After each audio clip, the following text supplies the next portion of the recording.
नमस्कार दोस्तों, स्वागत है एक बार फिर से आपका आनंद क्लासेस में। केमिस्ट्री में हम लोग क्लास 11th में मोल कंसेप्ट में हमारा जो अगला टॉपिक है वो मोल को समझना। एक्चुअली मोल क्या होता है, आप मोल को एक बार ही आप बहुत अच्छे से समझ लेंगे तो फिर आपको समझ में आएगा कि आगे हम इसके ऊपर बेस्ड क्वेश्चन किस तरीके से आसानी से कर सकते हैं। सबसे पहला चीज़ जो है हमारे पास मोल है। मोल का मतलब क्या होता है? It is fundamental unit of measurement of amount of substance. यानी कि आपके पास अगर सब्सटेंस है, मान लीजिए आपके पास 5 किलो चीनी है, तो अभी हम बोल पा रहे हैं कि हाँ भाई 5 किलो चीनी है, तो आप समझ रहे हैं कि हाँ उसके पास 5 किलो चीनी है, तो आपके दिमाग में आएगा कि इतना अमाउंट होता है। तो वो अमाउंट को नापने के लिए हम लोग केजी का इस्तेमाल किया, ठीक। तो लेकिन अगर हम लोग क्या बोलते हैं, सबसे छोटा मीन्स जैसे कि अब हम बात करेंगे सोडियम का बात करेंगे, तो वहाँ पे 5 किलो सोडियम नहीं आएगा। वहाँ पे कुछ अलग टर्म्स का हम लोग को इस्तेमाल करना पड़ेगा, क्योंकि हम लोग यहाँ पर केमिकल रिएक्शंस कैरी आउट कर रहे हैं, और केमिकल रिएक्शन को कराने के लिए हमारे पास अलग अलग पैरामीटर्स होते हैं। अब उन्हीं पैरामीटर्स में एक मोल भी इंपॉर्टेंट पैरामीटर है। जिस तरह से केजी यूज करते हैं, जिस तरह से मिलीलीटर यूज़ करते हैं, उसी तरह से ये भी नापने का एक ढंग होता है। वैसे आप लोगों ने फिजिक्स में पढ़ा ही होगा कि हमारे पास 7 फंडामेंटल क्वांटिटीज़ होते हैं, उसी में एक मोल भी इंट्रोड्यूस किया गया था। पहले नहीं था लेकिन बाद में इंट्रोड्यूस किया गया। इसको किस तौर पे? इसको measurement of amount of substances के तौर पे मोल का।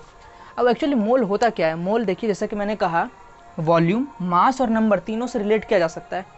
अब चूंकि ये रिलेशन तीनों से हो पा रहा है, किसी भी केमिकल कंपाउंड का डेटा देने का हमारा इच्छा होगा या बताएंगे कि हाँ भाई हो क्या रहा है, तो फिर हम लोग कह सकते हैं उसको वॉल्यूम के टर्म में बता सकते हैं, मास के टर्म में बता सकते हैं और नंबर के टर्म में भी बता सकते हैं। यानी कि तीनों के टर्म में बताने का हमारे पास सुविधा है by the help of mole. तो पहले समझ लें भाई मोल क्या है, मोल कैसे डिफाइन किया गया है। अगर मान लीजिए कि हमारे जैसे कि पुराने समय में क्या होता था, किसी भी चीज़ को नापने के लिए अगर कहना ही पड़े कि हाँ भाई हम तुमको एक क्विंटल तुमको क्या बोलते हैं धान देंगे, ठीक ना, 1 क्विंटल तुमको हम धान देते हैं, उसके बदले तुम हमको क्या करो 10 लीटर दूध दे दो, ठीक। तो फिर उस समय 10 लीटर दूध तो उपलब्ध नहीं, उस समय लीटर का तो बात नहीं होता था। तो कैसे क्या मीन्स एक मेथड ऑफ एक्सचेंज तो होता था। तो मेथड ऑफ एक्सचेंज करने के लिए हम लोग को बताना पड़ता, हाँ इतना बड़ा डब्बा में ये पूरा अगर भर जाए तो उसको हम 10 लीटर कहेंगे, या फिर इतना छोटा ग्लास में क्या बोलते हैं पूरा दूध भर जाए तो हम उसको 1 लीटर कहेंगे। तो फिर एक क्या होता है, एक क्यूमुलेटिव कंपैरिजन होता है। एक बताना पड़ता है कि हाँ भाई इतना लंबाई को हम 1 मीटर कह रहे हैं, या फिर उतना लंबाई को हम 1 किलोमीटर कह रहे हैं। तो 1 मीटर क्या हो, एक फंडामेंटल क्वांटिटी बन के सामने आया हमारे पास। उसी तरीके से हम लोग को किसी चीज़ को नापना भी हो, किसी 1 केजी को, यानी कि हाँ इतना भार को क्या कहेंगे हम लोग, माने कि इतना भार वैसे किया जाता है कि IUPAC का जहाँ पे हेडक्वार्टर्स है वहाँ पे कुछ चीज़ें रख दी गई हैं और कहेंगे कि हाँ इतना जो भार होगा ना उसको हम 1 किलो कहेंगे। तो उसी तरीके से यहाँ पर अब एक मोल किसको कहेंगे, ठीक है ना। तो भाई मोल क्या है, केवल यही थोड़ी ना, ये तो एक डेफिनेशन हुआ कि it is a fundamental unit of measurement of amount of substance. हाँ इतना समझ में आ रहा है कि सब्सटेंस के अमाउंट को नापने के लिए कोई फंडामेंटल मेजरमेंट के लिए हम लोग क्या किए हैं, कोई जुगाड़ किए हैं। अच्छा तो जुगाड़ बताता है क्या, बताओ तो हमें, ठीक। तो फिर तब हम आते हैं कि एक्चुअली मोल होता क्या है, हम लोग क्या जुगाड़ लगाए। 1 mole is defined as amount of substance which contain as many entities. Entities हम लोग कर रहे हैं यहाँ पे एटम या मॉलिक्यूल का बात कर रहे हैं, एटम, मॉलिक्यूल, कंपाउंड, आयन, जो भी पॉसिबल होगा यहाँ पे वो चीज़ सब चीज़ आएगा मोल के लिए।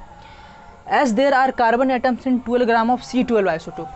देखिए कंपेरिजन वापस से आया, क्या आया, 12 ग्राम ऑफ C12 आइसोटोप।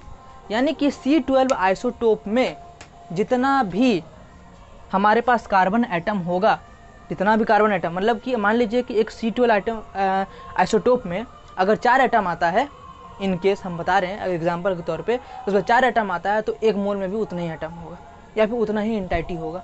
उसका कहने का मतलब ये था।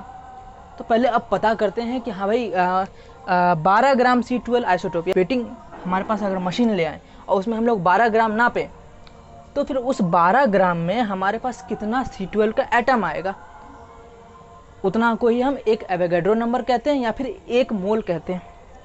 अच्छा हम उस समय क्या था कि एक डिवाइस था जिसको कहते हैं मास स्पेक्ट्रोमीटर।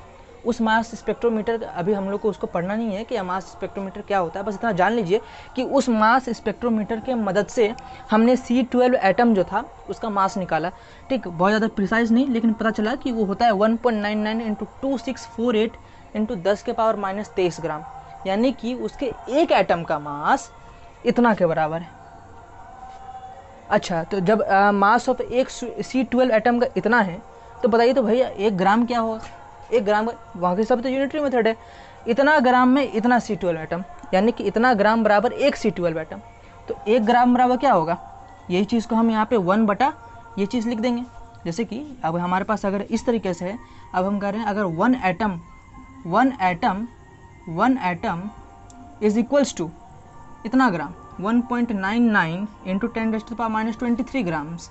अगर हम इसको इस तरीके से लिख रहे हैं तो हम क्या लिखेंगे, 1 ग्राम बराबर ये चीज़ इधर है 1 एटम 1/1.99 गुने 10⁻⁻23 एटम। उसी चीज़ को हम लोग ने यहाँ पे सिंप्लीफाई करके यहाँ पे लिख दिया है। अब जब ये 1 ग्राम का पता चल गया तो हमने क्या कहा था, मोल में कहा था हमने कि C12 में का 12 ग्राम में बताइए। चलो ठीक है, जब 1 ग्राम में हमने देख ही लिया तो 12 ग्राम के क्या करेंगे, 12 से मल्टीप्लाई कर देंगे। उसी चीज़ को 12 ग्राम करने के हमने क्या किया, 12 से मल्टीप्लाई कर दिया। जब 12 से मल्टीप्लाई किया इस चीज़ को तो हम लोग को पता चला कि इतना एटम्स होता है। तब वहाँ पे डिफाइन हो गया कि हाँ भाई 1 मोल में इतना नंबर ऑफ एटम्स होता है। कितना, इसको गांठ बांध लीजिए, याद रख लीजिए, 6.022 इंटू 10⁻23 एटम्स, 6.022 इंटू 10⁻23 एटम्स होते हैं 1 मोल में। ठीक, केवल एटम्स नहीं, एटम्स, मॉलिक्यूल्स, आयंस, कंपाउंड्स, जिसका भी आप मोल निकालिएगा। आप बोलेंगे 1 मोल केला कितना होगा, तो 1 मोल केला में इतना सारा केला आएगा, 6.022 इंटू 10⁻23। 1 मोल पंखा बराबर कितना, इतना, 6.022 इंटू 10⁻23। ठीक, कैसे, अब क्या बोले, एक नापने का ढंग हमने वापस से निकाला। जब 1 दर्जन केला का बात करते हैं तो वहाँ पे 12 केला आता है। इसी 1 मोल में इतने इंटाइटिस हमने यहाँ पे लिखा। इंटाइटिस मीन्स आप समझ लीजिए एटम्स, मॉलिक्यूल्स या फिर आयंस, कंपाउंड, जितने भी हर चीज़ पॉसिबल है वो सब यहाँ पे आएगा। और इसी को हम एवोगैड्रो नंबर भी कहते हैं। चूँकि एवोगैड्रो ने इस बात को बताया था इसलिए उन्हीं के नाम पर ये चीज़ पड़ गया। एवोगैड्रो नंबर यहाँ पे देखिए, अब 5, 6, 7, 8, 9, 10 ये सभी का सभी क्या होगा, ये सब यूनिटलेस होगा क्योंकि नंबर है। 5 का क्या यूनिट हो सकता है, कुछ यूनिट नहीं होगा। अब वैसे ही 6.022 इंटू 10⁻23 एक नंबर है, इस कारण से ये यूनिटलेस होता है और क्या बोलते हैं, डायमेंशनलेस होता है। जब ये हम लोग मोल कंसेप्ट पढ़ लिए हैं, अब इसके ऊपर सवाल करना ज़्यादा इंपॉर्टेंट है। सवाल करने से हम लोग को क्या बोलते हैं, टॉपिक ज़्यादा गहराई से हम समझ पाएंगे। बाकी इस वीडियो के बाद में, अब तक के लिए धन्यवाद।